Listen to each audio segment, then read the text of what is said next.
नमस्कार विद्यार्थी मित्रांनो. स्वागत आहे तुमचं कॉम्पिटेटिव्ह फार्मा या आपल्या यूट्यूब चॅनलवरती.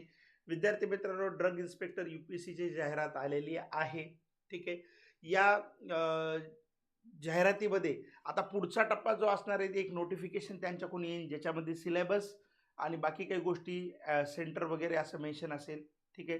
तर तत्पूर्वी लक्षात घ्या, 2023ला ही एक भरती झाली होती. त्याच्यामध्ये त्यांनी सिलेबस दिला होता. तर तोच सिलेबस पुढं कंटिन्यू होण्याची शक्यता आहे. म्हणून आपल्याला त्या 2023च्याच अभ्यासक्रमानुसार आपल्याला काय करायचं आहे, पुढचा अभ्यास करायचा आहे. फायनल अपडेट नोटिफिकेशन आल्यावर त्याच्यानुसार आपण त्यात बदल करूया.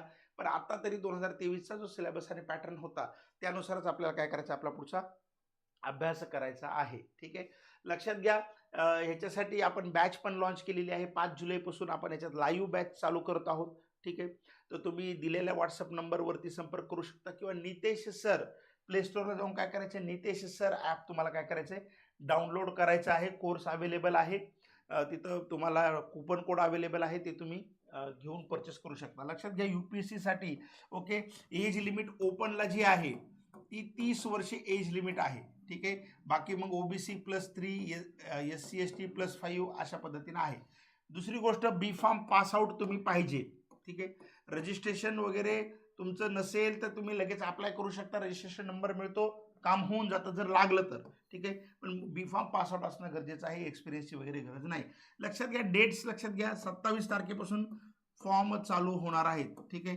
27 पासून फॉर्म चालू होणार आहेत आणि 17/7/2026 काय असणार आहे, फॉर्मची लास्ट डेट असणार आहे. त्या डेट वगैरे एक्सटेंड होत नसते, म्हणून प्रॉपर काय करायचं, फॉर्म भरायचा आहे. ठीक आहे. बघा, याला पॅटर्न वगैरे कसा आहे काय हे सगळं आपण बघणार आहोत 2023च्या सिलेबसनुसार. बघा, 2023 नुसार इथं 300 मार्काची म्हणजे 150 प्रश्न होते. ओके, गुणिले 2 मार्क 350 आणि 1/3 निगेटिव्ह होतं. 1/3 काय होतं, याला निगेटिव्ह मार्किंग जे होतं ते 1/3 निगेटिव्ह मार्किंग या ठिकाणी होतं. आणि 2 तासाचा इथं काय होता, 2 आवर्स, 2 तासाचा वेळ दिलेला होता. ठीक आहे. याच्यात 2023 नुसार सिलेबस काय होता बघा.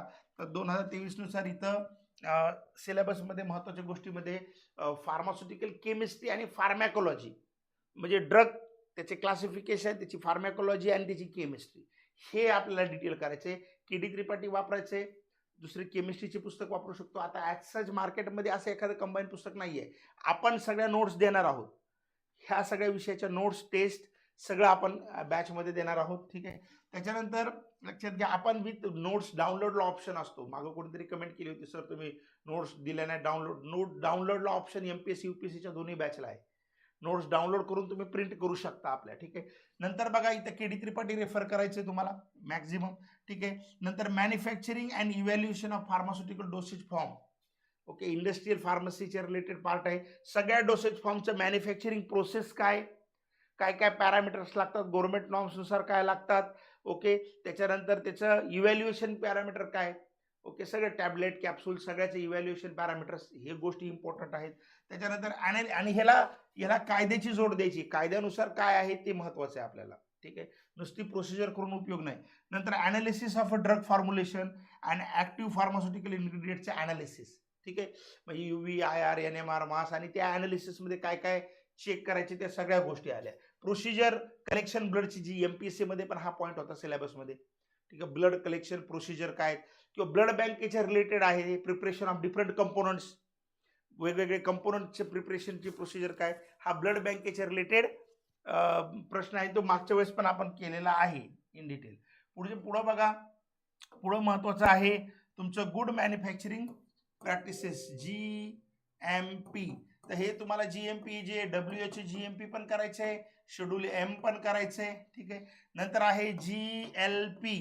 ठीक आहे. GLP आहे. नंतर GCP, good clinical practice. Okay, तुमच्या बी फार्मचा जो सिलेबस आहे त्याच्यामध्ये हे सगळे पॉईंट्स आहेत नवीन अपडेटेड सिलेबसमध्ये. त्याच्यानुसार निराली प्रकाशनचं पुस्तकं पण तुम्ही वापरू शकता, रेग्युलरचे. ठीक आहे. किंवा काही स्टँडर्ड रेफरन्स वापरायचे तर ते पण तुम्ही वापरू शकता. नॉलेज ऑफ इन्व्हेस्टिगेशनल स्किल, आता सध्या ह्याच सिलेबसनुसार अभ्यास करा.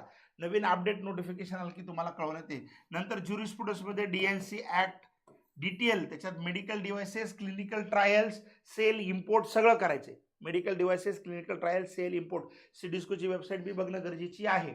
नंतर बायो फार्मास्युटिक्स आणि फार्माकोकायनेटिक्सचे सगळे बेसिक प्रिन्सिपल, त्याचे मॉडेल्स, ठीक आहे, त्याचे ॲप्लिकेशन, त्या सगळ्या गोष्टी काय करायच्या. नंतर कम्प्युटर नॉलेज आणि इंग्लिश प्रोफिशियन्सी टेस्ट.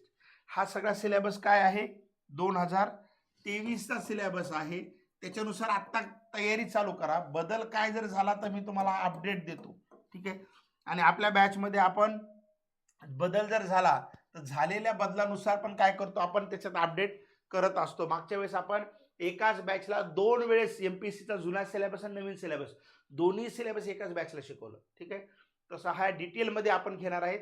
तुम्ही लवकरात लवकर बॅच जॉईन करा. बाकी ह्याची जे क्वेश्चन पेपर अनालिसिस वगैरे मी यूट्यूबला टाकेल, की क्वेश्चन पेपर वगैरे काय आहे आणि कसं मागचा पेपर काय होता 23चा आणि जुने पेपर्स आणि त्याच्यानुसार काय केलं पाहिजे अनालिसिस, तर ते पण आपण बघूया. एमपीएससी पेक्षा ही भरती वेगळी आहे, लक्षात घ्या. एमपीएससी पेक्षा ही भरती थोडीशी वेगळी आहे. एमपीएससी मध्ये ह्यावेळेस खूपच वेगळं विचारलं होतं, त्या पद्धतीनं हे नसणारे थोडं चेंजेस असणार त्याच्यामध्ये, ठीक आहे. तर